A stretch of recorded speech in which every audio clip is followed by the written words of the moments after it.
Hey everyone, it's Weezee here from Weezee's Bitchen Kitchen, and today I'm going to show you quickly how I make my cough syrup. So in this bowl here I'm going to show you at the bottom here, is my thyme, the little grains as you can see. I have maybe a little less than a quarter cup, and then I threw in some mullein and some pine needles that I've gathered. These are things that I've been foraging for. So minus the thyme. The thyme I got at the grocery store. But this is the mullein that I got way back in July, and it's all been dried and it's good to go. And these are fresh pine needles that I harvested probably about 2 weeks ago, I guess. So I cleaned it all up, dried it, put it in. It's awesome that I found this jar. That's what spaghetti jars are great for. And then my red clover flowers. And I noticed I do have some self-heal in here. Look at these little guys. Oops, dropped that guy. Sorry about that. Oh, where'd he go? Oh, he's in here. There he is. So the name says it all there.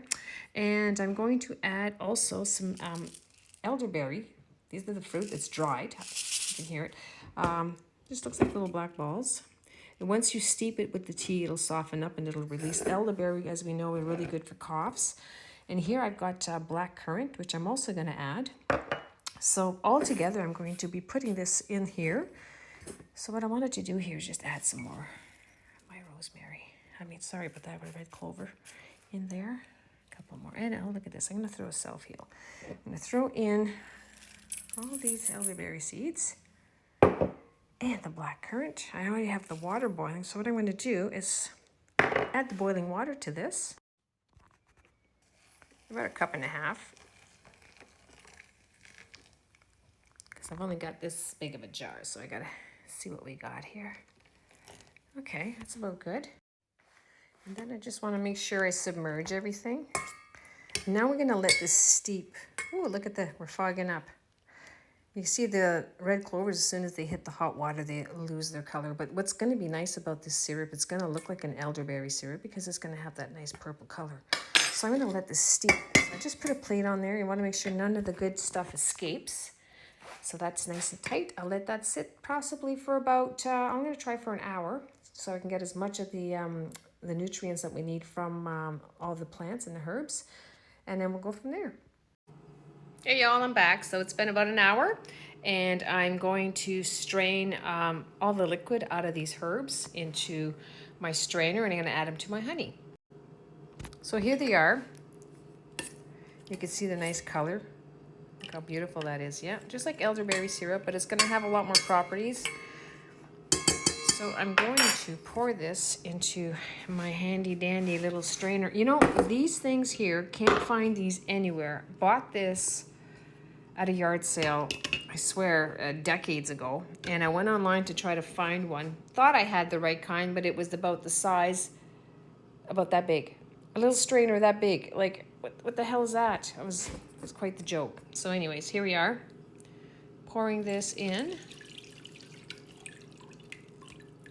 Make sure to get it all in there. What I'm going to do is press it down because you want to try to extract as much of the juice as you can. Just push that down. And these little cups here, I've got a couple of these. I love these things. It just makes it so much handier when you're funneling things. Doesn't matter if it's liquids or powders. If I do flour and I got to put it in a measuring cup like this rather than just go and everything goes poof. You keep everything kind of like in one area. So this is what yielded out of there. I've got, let's see here, just a little shy of a cup.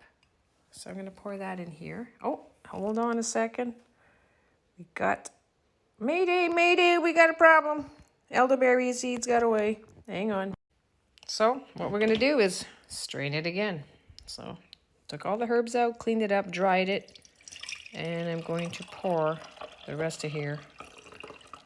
And minus those little tiny, one stayed in the other pot. But yeah, there we got one. It almost looks like a little bug. But it's not a bug, don't worry. Oh, my next dilemma is I've got too much liquid for the amount of honey that I have here. So what I'm going to do is I'm going to save some of this for tea because I want to use all the honey, right? And most of the liquid. So hang on.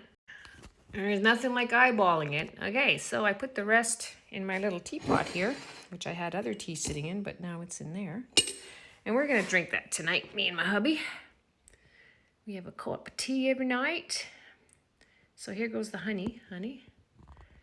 And so this is local honey, which is nice because it's always best to try to use local honey. It helps you with your allergies and whatnot. It allows you to become accustomed to whatever plants and herbs are in your neighborhood. So I'm going to continue to do this, and then we're going to shake it up. So this is the end product here. I had to add a little bit more honey to it, so I gave it a good shaking. I tasted it. It tastes amazing. It's very, very good. The only thing is it's runnier. It's runnier than a usual syrup, I guess. I don't have any sugar or nothing like that or any thickener added to it, so obviously more natural. So I think this is going to work. I got quite a bit here. The thing with this syrup, it needs to stay in the fridge. And if you can't give this to kids under 1 because of the raw honey. So anywho, this is what I'm going to have for on hand in case my grandkids, my kids, anybody in my family gets sick. I can give them a little bit. You can take it 2-3 times a day, tablespoon, and should help you with a lot of your cough and congestions. A lot of good stuff in there. So until next time, you take care. Bye for now.